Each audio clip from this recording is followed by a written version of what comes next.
Alright, welcome to another run through of the top 5 charts of the week. This is a free email that goes out to subscribers of the website. So starting off with chart number 1 here, we've got WTI crude oil versus energy stock relative performance. So it's important to note that last bit. Why do we look at relative performance? Well, if we looked at energy stocks by themselves, they would definitely have some information about the energy or the oil price component, but it would also have just the broader market beta because, you know, yes, energy stocks are going to go up and down depending on what the oil price does, but they're also going to go up and down depending on what the S&P 500, just the stock market itself, does, because, you know, there's all these sort of macro factors which tend to affect just about every stock there. So that's why we look at it on a relative basis, and you can see there that through this relatively short period, it does line up fairly well for logical reasons. But there are some gaps or divergences there. We'll look at the historical ones first before we get to the current one. I found these ones quite interesting because whenever you had these big gaps where the oil price diverged substantially from energy stock relative performance, it turned out that the crude oil price was, shall we say, quote unquote, wrong.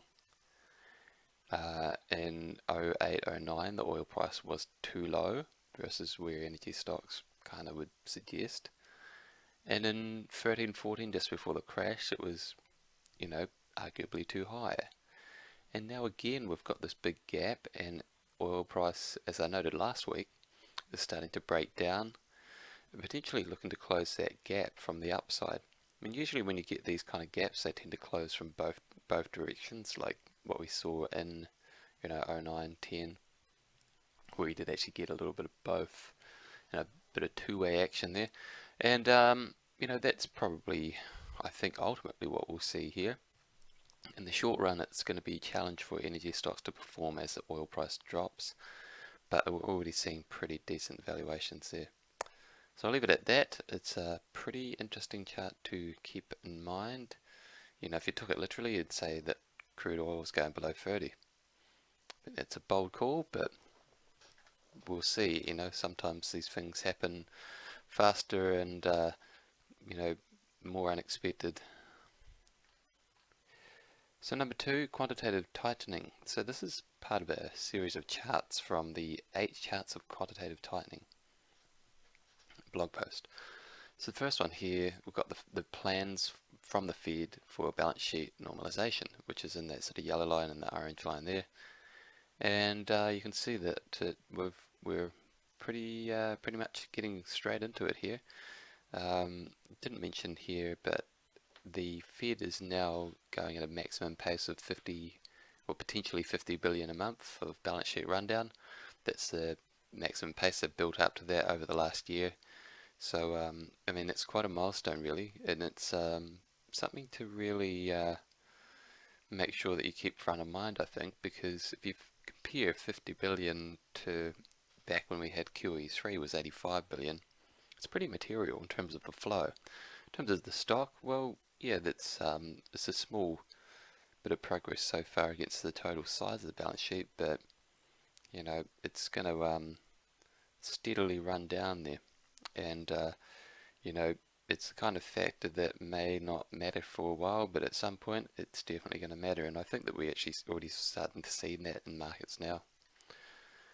And one area where quantitative tightening is potentially going to have quite a substantial impact is for the US dollar. If you take this chart literally, you know, the US dollar index is going to head back above 100, possibly towards 105, and that's that will be quite a move and quite an important development for cross-asset investing, because, you know, US dollar is just that profoundly influential on the global stage. You know, when we have rounds of US dollar strength, typically that hits emerging markets pretty hard, hits commodities hard, and also weighs on inflation expectations in America. And you know, of course, it's a big sort of system there.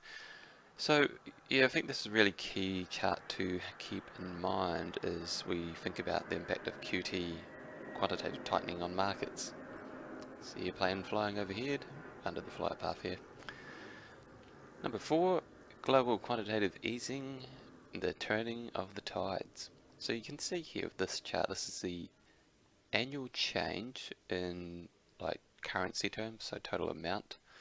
And yeah, you can see obviously America's gone negative year on year. I mean, yeah, they're in balance sheet rundown, you should expect that. But also, you know, the BOJ's in stealth taper there, and the ECB is in quite explicit taper, where they're trying to end their program in the near term. Going to be again one of those cases of best laid plans. We'll see whether some issues don't prop up in the meantime that would you know, cause them to reconsider. But that brings us to the last chart here. So number 5, global monetary policy versus global equities. Really important one, I think, this. So the red line here is kind of the key one. It's the weighted average policy rate, monetary policy rate across developed markets, and that's using the shadow policy rates, so quantitative easing adjusted rates. So, and basically that's to recognize the fact that when you got to the zero bound, the effective level of the policy rate was a lot lower than zero after that you factored in the impact, the easing impact of quantitative easing. And you know, we could see that clearly, and then the grey line there is the headline rate. So we can see that clearly in, you know, 2012, 2013, where the shadow composite rate was, you know, lower than -3. And again, you saw another round of easing in 15, 16. You know, actually in the wake of that crash, that was, if we go and look at that one above, that was basically the ECB and BOJ stepping up to fill the gap while the Fed stepped away, which is not really the case now. Sometimes people make that argument, and that did hold back then, but not now.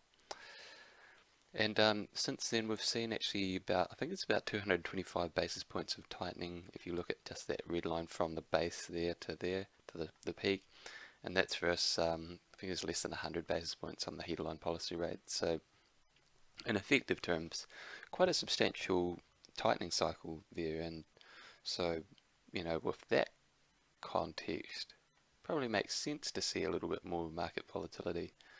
And I've made the comment here that, you know, central banks are moving or making a transition from suppressors of volatility to sources of volatility.